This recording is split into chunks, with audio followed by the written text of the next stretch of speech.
Right, today we are preparing to start on trigonometric functions, but we are going to talk about the trig ratios for any angle. I think you remember that at school, when we were talking about trig ratios, we were talking about the right angle triangle. We are going to move away from that kind of a situation. Like, for example, with something like this. Then we talk of a trig ratio of this angle, a trig ratio of that angle. But now I want to look at these things not just as some kind of trig ratios of angles there and there, but looking at them as functions which are going to have a domain, are going to have a range and all those things. So we're looking at trigonometric functions. Let's see. Now, first of all, I want to have a system of axes like this.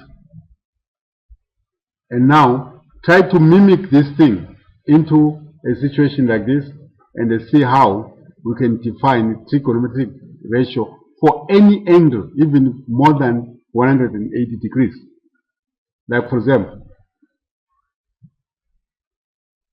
there, this line here, or the arm of an angle, this angle here, I can call that angle theta. If I pick any point there, that point will be a certain distance from the origin. And if I turn this point around, I'm going to generate a circle. Any point, I pick another one there, that point will be also a certain distance from the origin. But what is important is, if I've got x here, and the y as the coordinates of this point, I can have a ratio which says y over x. And then I come to this point here. I get x1, y1. I can also make a ratio which is y1 over x1. What is interesting is these two ratios are equal. And those two ratios are actually attached to that angle. Because if I change the angle, maybe I close a bit or open a bit, these ratios are going to change. What happens there? It feels like for each angle I get, I'll have a ratio, only one ratio. It doesn't matter where do I pick the coordinates x1. Then we study an idea of a function there, where a set x, the domain, is the angles, and a set y, where we get our range, are ratios, and those are ratios, they are real numbers. Altogether. So the idea of a function comes up there. Altogether. So the first function which we are going to define here, and for me that is going to be a kind of a controlling function, is the function sine of theta. You read that as sine of theta. Now, I have talked about x and the y. Now, you must know that the distance from this point down to there, that is what we call y. If you look at that, it's actually representing what we call the opposite there on that right angle triangle. And the distance now from here to this point,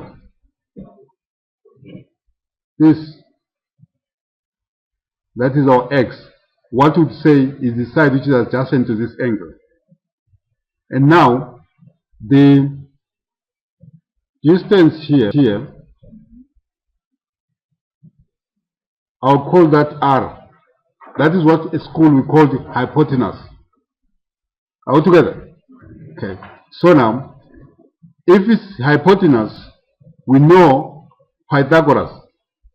Pythagoras says x squared y squared equals to r squared, isn't it? According to this situation, because our sides we have named them x. Then this means exactly that r is equal to square root of x plus x squared plus y squared. All together? Okay. Now, in my classes normally, this is the language I use. I say the mother function of trigonometric functions is sine. In other words, once I've got sine, I can get all the trigonometric functions, because cosine is actual sine of the complementary angle. Is that right? So is sine. Then on 10 is just manipulating sine and the cosine of the complementary angle. So there's nothing new. So I think the most important thing to focus on is sine. Altogether, even if I focus on sine, it will be very, very easy to extend all the funny theories and ideas to any other trigonometric function. Altogether. Okay. So now I'll focus on sine. So now what happens now? We say now the sine of an angle theta, like is given there. In this situation of right angle trigonometry, it was opposite over the hypotenuse, isn't it? So now here, for any angle, we're going to define it as y over r. Are we together? Okay. So maybe for a start, I'll talk about sine or cosine also, but when we get to the curves, I'll just focus on sine. It's not a problem. Now cosine of theta will be given as x over r. So that's a ratio, and that ratio, the input of this function, if I were to talk in that language, the input of this function is an angle. The output is a ratio, a real number. Altogether. Then we'll see later how to define sine. Sine, tangent, actual tangent has been already defined here. This is what we call tan of theta. Altogether, guys. Okay. Now we know what we're talking about. Now, at the moment, I'm talking about this angle in the first quadrant. What would happen if this angle was not in the first quadrant? Maybe it's somewhere there. The angle, let's be clear here, for all of us. Angles will be measured or will be oriented anti-clockwise. So this is 0. Whether you're talking about degrees or any measure of angles, this is angle 0. If this arm was lying on the x-axis, then the angle is 0. Let me just pause there for a while and ask you a question. What is an angle? When we talk about angle, we're actually talking about measuring, if I can say, the amount of turning. If I've got this arm here of an angle, what you talk about the lines intersecting. If I've got this arm here, I can turn this angle this way and then close this opening here to get to 0. If I lift it, there's turning there. Then the measure of turning is angle. So an angle can be small, meaning I've turned very little. An angle can be big, meaning I've turned a lot. Like for example, if my arm of the angle is the red line there, which means I've turned this much, and that is the angle. So what I'm saying here is that each amount of turning, there's a corresponding ratio which you can call sine, and you can get that by dividing dividing y by r. But the most important thing, because this angle is 1, it doesn't matter when you get this x. It doesn't. If you take a point here, there will be y corresponding to that point. There will be r corresponding to that point. If you take a point here, there will be y there corresponding to that point. There will be r corresponding to that point. Those two ratios are equal. So there's only one ratio per angle. Altogether, one ratio I'm going to call sine per angle. And that way, we are coming up with the idea of a function. So that's a trigonometric function. So now, if we come here, let's say talk about this red arm there. we now want to say sine of theta. I will say theta 2 there, for saying I'm just trying to indicate that my theta now is in the second quadrant. My y there, do you notice that my y is positive? And the r is always taken to be positive because the distance from the origin to where the point is. So I'm going to get that y over that, over r. Negative what? Remove your specs, my friend. Can you remove those things, please? Can you remove those things? Please remove those things, please. Remove those things. Can you please avoid coming at us looking like a spy? Yeah, please. All together? That's it. That. Now, I want you to notice something here. If this line, the black line, was reflected across y and landed on the red line, do you see that this theta would be the same theta there?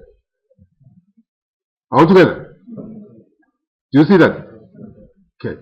Now, this angle here is actually, let's talk about 180 for now. It's 180 minus theta, isn't it? Now, x, if we take this point, reflect it there, it will go that side. So now y will be the same, r will be the same. Then conclusion, it says sine of theta will always be equal to sine of 180 plus minus theta. If you don't know that, then there's something very serious about you. Are we together? Okay. So now, I hope you can do that.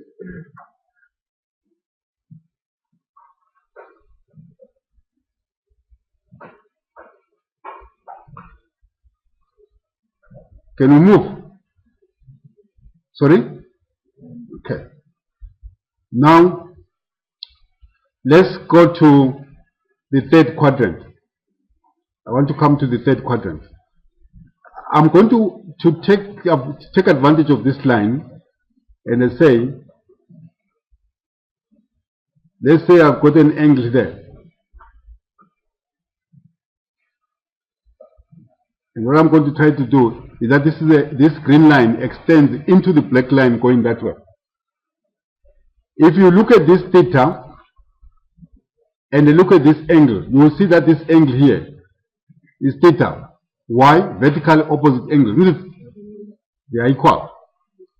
But for this arm, for the green arm, the angle starts from here and go right round, and that's the angle. Now, if I were to pick a point there,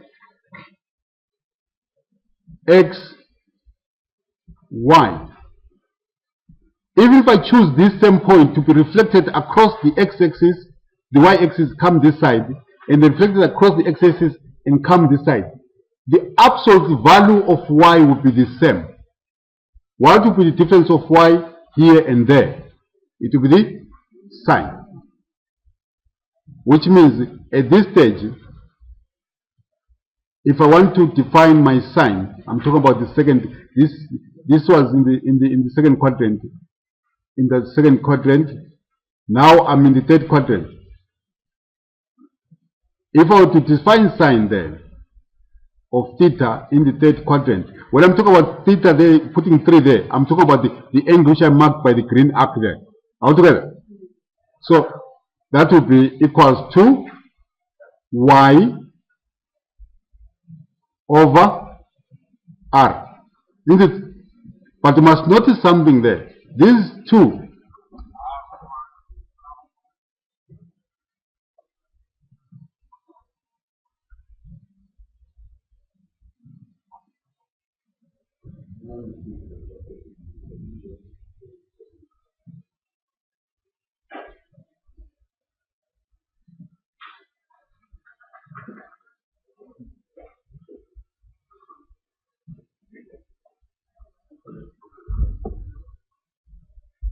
Sorry for that. What I was saying that these two, the first and second quadrant, you can see y is positive and y here is positive, r is always positive, so these are greater than 0. But when you come to this stage, it could be exactly the same y just reflected across the x-axis like that, but come here, y is negative. Then the ratio, numerically, they are equal. They only differ by the sign. So then this is what? Negative. Are we making sense, guys? Okay. Then we can proceed. Let me see if I can open some space here. Okay. We can proceed and say, okay, let's take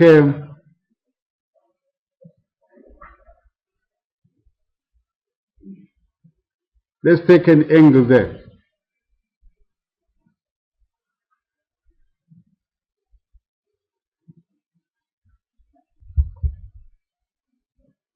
Right, coming to the fourth quadrant will be somewhere there, and the angle will be that one red terminating there. Then we define sine this way, and again I think we notice that here y, because y is negative, the ratio again is going to be negative. But that point which is sitting here, you can take it as a reflection across the x-axis there. So the absolute value of y is the same. So essentially, the ratio is going to be the same, except they are going to differ by the sign. All together, guys. Now, one thing which I want you to focus your attention on, which is very, very important, you must notice, the values of sine and cosine as you go around the circle. Like if I fix a point like this, just reflect it again there. The number, the ratio will be the same. It's only going to differ by the sign, depending in which quadrant it is. Altogether, it will be the same as what? It will be the same as that one which is in this angle, the first quadrant. Then in this case here, for sine, it will still be the same because y is positive. But for cosine, it's going to be negative because x is negative. When it gets this side, the value, absolute value of that ratio will be the same, but for y, it's going to be negative, for x is negative, so it's going to differ from that one by negative. Now, this angle here, in the first quadrant, which is the first to assume that value, we call it the reference angle. That angle in the question, I will put it theta 0, and call it reference angle. And later I'm going to come back to it and make it obvious to you how we can exploit that angle to solve trigonometric equations. All together. So you can maybe put a note there in your notes that this would be useful for solving trigonometric equations. Even those where the angle is not less than 90 degrees. Already what we've seen here, there, in this line there, this one, that is incorporated there. Okay. Right. So I think I'll stop there, assuming that you understand what is going to, in a similar way, happen with sine, and in a similar way would happen with what? With cosine. So for your studies, I want you to go to your book and look at the chapter which says trigonometric functions of any angle. Why did they emphasize any angle? Because everybody knows that at school you are emphasizing on right angle trigonometry. Now we are looking at trigonometric functions without any picture of a right angle, though that is somehow incorporated. Altogether, thank you for listening. I hope it's understood.